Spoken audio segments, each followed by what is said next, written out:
not putting all your eggs in one basket, I start thinking about investments. That's just how my mind is wired now.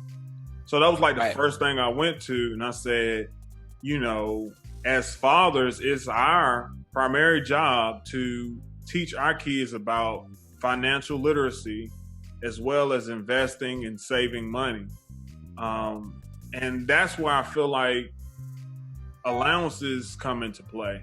And I know a lot of people say, no, I'm not gonna give them allowance. I pay for their rent and I pay for their food and their clothes and things like that. And I'm like, guys, you really need to start thinking about that. If you're gonna spend that money on them anyway, let's say say your plan is to get your teenage son 2 pairs of tennis shoes for the beginning of the school year. Okay? And you already pretty much got that money set aside that this is what you're going to use to pay for his tennis shoes.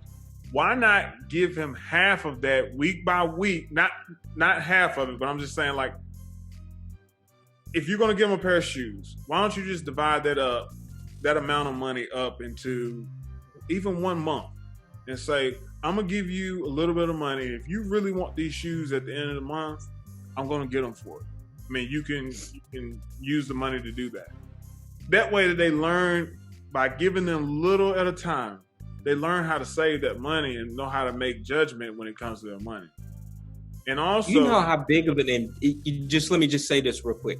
Do you know how big that is, what you just said? That right there, it is so much of a learning opportunity for our kids. Yeah. Just a simple allowance. Mm-hmm. Even if it's, if it's, your son is 4. Mm-hmm. If you gave him, $5 a week, that gets him in the mindset of, this is what money is. This is what money can do for me. This is how I need to treat money. All those types of things. No matter how old your kid is, and that is so important. It's so much of a learning opportunity and a learning tool that you can use for your kids as far as having an allowance. It doesn't have to be something big. It could be just something just enough so that they understand the importance of money. And it's just huge. I just wanted to say that real quick. And it's like, the thing I don't get either is like, you have to teach your kids to budget. And well, my child is going to be a millionaire when they get older. Okay, that's fine. Even being a millionaire, you need to know how to budget your money. Mm-hmm. Everybody should be living on some type of budget.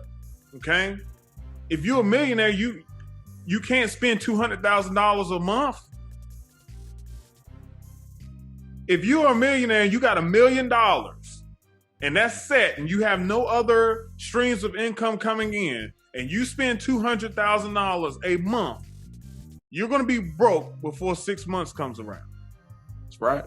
So it doesn't matter how much money you have to budget whatever you have.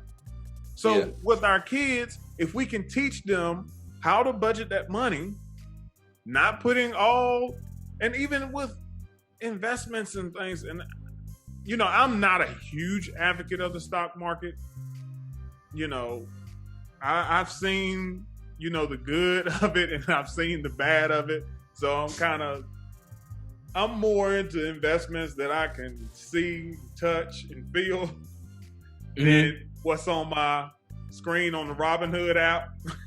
That's just me. But I know it works. I know a lot of people make their money that way. But I just think about it even like that. Showing your kids how to invest, like even in the stock market, will be valuable. You say, hey son, I put this amount in here, or you put this amount in here, and then you get to pick where you want to invest your money and look at the returns you get. When the stock does good, you get a little bit here, a little bit there. You see how that money is working for itself. And then they can start thinking, and I feel like that's another thing about putting all your eggs in one basket. When they get into the workforce, do you want to put all your eggs into the basket of your employer? Or do you want to have some side hustles going on, some side businesses going on for yourself, so you can, in case you lose your job, then you got some other things that you can depend on. Or if one business over here goes bad, then you got these other 3 businesses that can sustain you. So I feel like that it can start really, really small, but it can get so big. But I think we have to start training our kids how to think outside the box when it comes to employment, making money, and budgeting and investing. We have to get them to start thinking outside of the box.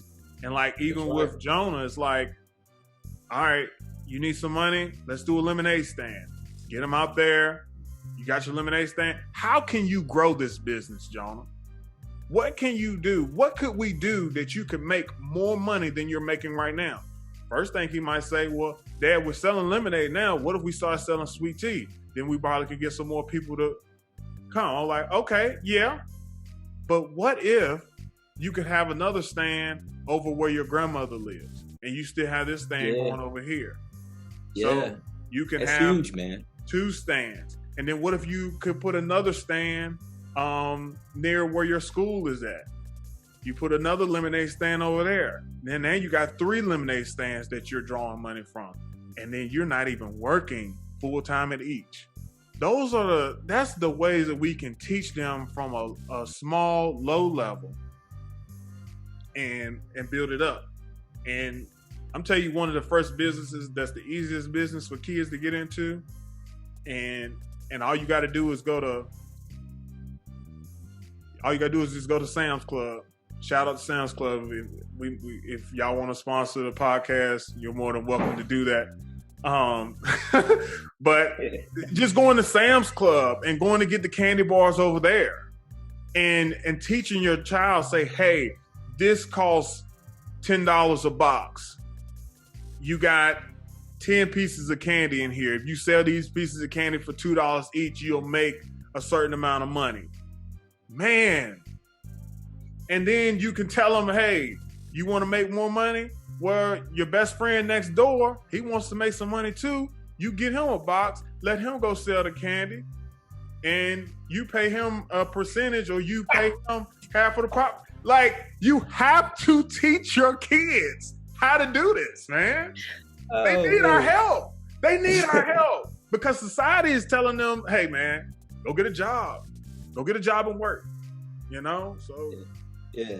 Oh, I love that, man. I love that. Yeah, you're right. I had like 20 different things going on when you were saying that, but yeah, you're right though. You're absolutely right, man. You got, and it's so simple to do. Yeah, it's so simple to teach our kids those things, but I don't know. Sometimes we just don't. But it's so simple to teach our kids that, and it's just about not relying on just one thing. It's messed up, man, where I've seen people work at places for 30 years. Yeah. Bro, I've seen people work at one building for 30 years, 20 years, 15 years. And that building or that place of employment says, we're closing the doors today. And it's so sad that you see those people now, they come to my workplace or to my company or whatever, and they put their everything into that one place, and they didn't have anything else. And it's so sad when those things happen, right? Where they put all their eggs in one. Yeah, because and that's another thing too. Like, I know sometimes I had a recent experience where a young man was coming to me and talked to me about an investment, and I just tried to drop some knowledge at him and just told him, he said, it's good that you're investing. I'm glad you got that mindset. And I just, encouraged him and told him, like, man, it's nothing wrong with what you're doing. I said, just make sure that you continuing to invest in smart investments, secure investments. It's okay to take risk, but those risks need to be calculated. Nobody's saying that you need to take all of your life savings and dump it all into one investment. that's where you mess up at. And even the groundwork for like mutual funds, you think about that and how they may take 5 different businesses that they invest your money in. That's because if one business goes under, then your whole investment doesn't just crumble to the ground. It's all about diversifying your investment